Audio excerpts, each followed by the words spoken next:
বাগেরহাটে খানজাহান আলীর মাজারের ঠাকুর দিঘিতে একটি কুকুরছানাকে কুমির টেনে নিয়ে যাওয়ার দৃশ্যের একটি ভিডিও ছড়িয়ে পড়েছে সামাজিক যোগাযোগ মাধ্যমে। ভাইরাল হওয়া ওই ভিডিও নিয়ে চলছে তোলপাড়। কারা কুকুরটিকে ফেলেছিল দিঘিতে? সত্যি কি কুকুরটির পা বাঁধা ছিল? কুকুরটিকে উদ্ধারের জন্য কেন কেউ এগিয়ে আসেনি? এমন অনেক প্রশ্নের জন্ম দিয়েছে ওই ঘটনা। তবে অনুসন্ধানে উঠে এসেছে চাঞ্চল্যকর তথ্য। বাগেরহাটের ঐতিহ্যবাহী খানজাহান আলী মাজারের ঠাকুর দিঘি, এখানেই রয়েছে কুমির ধলা পাহাড়। সম্প্রতি সামাজিক যোগাযোগ মাধ্যমে ছড়িয়ে পড়া একটি ভিডিওতে দেখা যায় দিঘির পানিতে একটি কুকুরছানাকে টেনে নিয়ে যাচ্ছে কুমির, আর আশপাশে দাঁড়িয়ে থাকা মানুষ তা দেখছেন, কেউ কেউ ভিডিও করছেন। নীরব দর্শকের মতো দেখেই যাচ্ছেন সবাই, কিন্তু উদ্ধারে কেউ এগিয়ে আসেনি। ভিডিওটি ছড়িয়ে পড়ার পর অনেকেই দাবি করেন কুকুরটির পা বেঁধে কুমিরের সামনে ফেলে দেওয়া হয়েছিল। তবে প্রত্যক্ষদর্শীরা বলছেন ভিন্ন কথা। ওই কুকুর আসলে খুবই হিংস্র। এখানে ঘুরতে আসা অনেককে আক্রমণ করেছিল। তাদের ধাওয়া খেয়ে নিজেই পানিতে পড়ে যায়। কুকুরটা মাজারের কুকুর না, কোথা থেকে একটা পাগল কুকুর এসে মাজারের কুকুরদের কামড়াকামড়ি করতেছিল। ওই মুহূর্তে মানুষ ছুটাছুটি করছিল, মানুষকে 7-8 জনের কামড়াইছে। ও কুকুরটা আমার খাটের তলে 3টা মুরগি ছিল, মুরগি 3টাও মেরে ফেলিছে। ও মানুষকে কামড়াতেছে আর দৌড়দৌড়ি করতেছে, আর পানিতে নামতেছে, আর গোসল করতেছে, আবার উঠতেছে, আবার মানুষকে কামড়াচ্ছে। এইটা আমরা দেখছি। আর ওই ঘাটে আমাদের পাহারাদার ছিল, যখন কুমিরই কামড়াইছে, তখন কুকুর যখন মানুষকে কামড়াচ্ছে তখন আর কি ওই কুমির ঘাটে আসেনি, ওই পানিতে নামে আর ওঠে। ওই কুমির মনে অনেক দূর থেকে কুকুরের ওই তাল বাওনা দেখে মনে হয় ঘাটে আসছে। এসে মানুষই দেখতেছে, যখন কুমিরটা তো ডিম পারিছে, খুব রাগ। তা ওই ওই মুহূর্তে আমাদের পাহারাদার আছে, ওই পাহারাদারের মাইকে আইনে ওই জায়গায় দাঁড়ায় দিয়ে আসছে যে কোনো মানুষকে যেন কুমিরটি না কামড়ায়। ওই কুকুর দৌড়াদৌড়ি করতেছে, মানুষের কামড়াচ্ছে, দৌড়াদৌড়ি করতেছে, মানুষের কামড়াচ্ছে, কামড়াতে কামড়াতে পানিতে লাফায় লাফায় পড়তেছে। ওই মুহূর্তে কুমিরে আর কি কুকুরটারে শিকার করে থাবা দিয়ে ধরেছে। মাজারের খাদেমেরও দাবি কুকুরটি আগে থেকেই আক্রমণাত্মক ছিল, কয়েকজনকে আক্রমণও করেছিল। এ কারণে আতঙ্কে কেউ এগিয়ে গিয়ে উদ্ধার করতে সাহস পায়নি। কুকুরটা মহিলা ঘাট থেকে দিক থেকে দৌড়ে আসছিল, আইসে আমাকে কামড় দিল। প্রথম কামড় দিলে পরে এখানে বিদেশি লোক ছিল, তাদের কামড় না দেয় এই জন্য পাদে সরাতে গিয়েছি, তখন সে নিচে পড়ে গেছে, স্লিপ করে কুকুরের সামনে চলে গেছে। তারপর কুমির থাবা দিয়ে ধরে নিয়ে গেছে।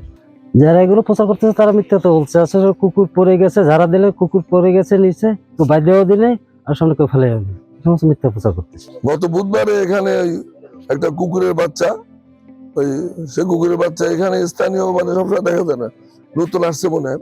আচ্ছা, একজন দারোয়ানকে কামড় দিছে, লোকজন কামড় দিছে, পরে করে পানি খেতে নামছে, হঠাৎ করে লোকজনের ভিড় জমে কুমির এসে কুকুরটি বাচ্চাটাকে নিয়ে গেছে।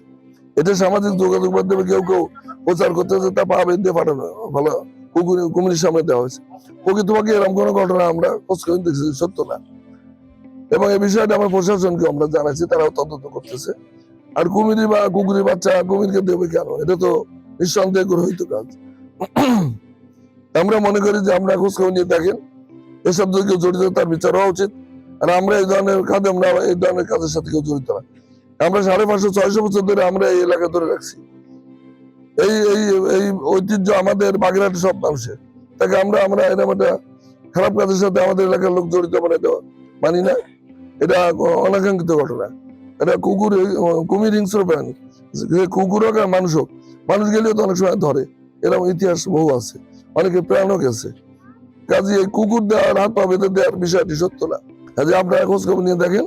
কিছু লোক ইউটিউবে ভাইরাল হওয়ার জন্য তারা এটাকে প্রচার করতেছে, কিন্তু প্রকৃত ভিডিও দেখলে তো দেখা যাচ্ছে কুকুরটা আস্তে আস্তে নামছে, সে উঠতে পারতেছে না, ওই পানির ভিতর দিয়ে কুমির এসে তাকে ধরছে। কেউ তাকে ইচ্ছাকৃত ভাবে ওই কুকুরের বাচ্চা কুমিরকে খাওয়ানোর জন্য দিছে বলে আমরা কোনো খবর পাইনি। কুমিরটির দেখভালের দায়িত্ব থাকা ব্যক্তিরাও বলছেন বিষয়টি ভুলভাবে উপস্থাপন করা হচ্ছে। ওই এইখানে 3-4 জনকে কামড়িয়েছে, 3টা মুরগির বাচ্চাও কামড়ে মেরে ফেলছে। আর এই যে মাজারের দারোয়ান, ওনাকে যখন আঁচড় দিয়েছে উনি পাটা ঝাটকা দিছে, মানে অনাকাঙ্ক্ষিতভাবে ওটা কুমিরের সামনে পড়ে গেছে। কিন্তু হিংস্র কুমির আর আপনারা জানেন এই কুমির কিন্তু খান্দারালি পীর সাহেবের সেই রেখে যাওয়া কুমির না, এটা ইন্ডিয়া থেকে 2005 সালে আনা কুমির, ছাড়া কুমির। এটার কাছে সহজে কেউ যায় না।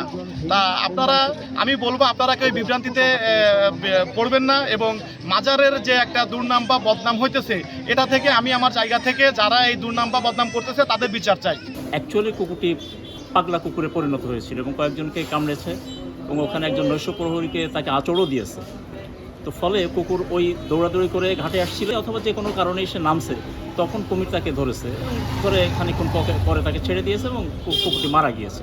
এটা ছিল বাস্তব অবস্থা। কিন্তু এটাকে ভিন্ন খাতে প্রবাহিত করা বা বিভিন্ন রকমের মুখরোচক কথা যেগুলি বলা হচ্ছে, এটা আসলে অনাকাঙ্ক্ষিত এবং অনভিপ্রেত। এটা এইভাবে বলার কোনো যুক্তি আছে বলে আমার মনে হয়। খানজাহান আলী রহমাতুল্লাহ আলাইহির মাজারের এই দিঘিতে কুমির থাকা দীর্ঘদিনের বিষয়। তবে এমন ঘটনায় নতুন করে প্রশ্ন উঠেছে, নিরাপত্তা ও সচেতনতা কতটা নিশ্চিত করা হচ্ছে এখানে। আমরা এটিকে তদন্ত করার জন্য উপজেলা নির্বাহী অফিসার সদর এবং উপজেলা প্রাণী সম্পদ কর্মকর্তা এবং সদর কোতোয়ালি থানার যে ভারপ্রাপ্ত কর্মকর্তা, তাকে দিয়ে একটি উপকমিটি আমরা করে দিয়েছি, এবং উপজেলা প্রাণী সম্পদ কর্মকর্তা প্রাথমিকভাবে জানিয়েছেন যে কুকুরটি জলাতঙ্কগ্রস্ত ছিল এবং ইতিমধ্যে সে কয়েকজনকে কামড়ও দিয়েছে। আমরা যারা খাদেম এবং এই মাজারের যারা দেখাশোনার দায়িত্বে আছেন তাদেরকে আমরা নির্দেশনা দিয়েছি যেন কোনো জীবন্ত প্রাণী এই দিঘিতে না ফেলা হয় কুমিরের খাবার হিসেবে, এবং এই বিষয়ে যেন তারা সতর্ক থাকেন। আমরা এই বিষয়টি তদন্ত করে দেখছি এবং গুজব সম্পর্কে সচেতন থাকার জন্য আমরা সবাইকে সচেতন করছি। ধন্যবাদ।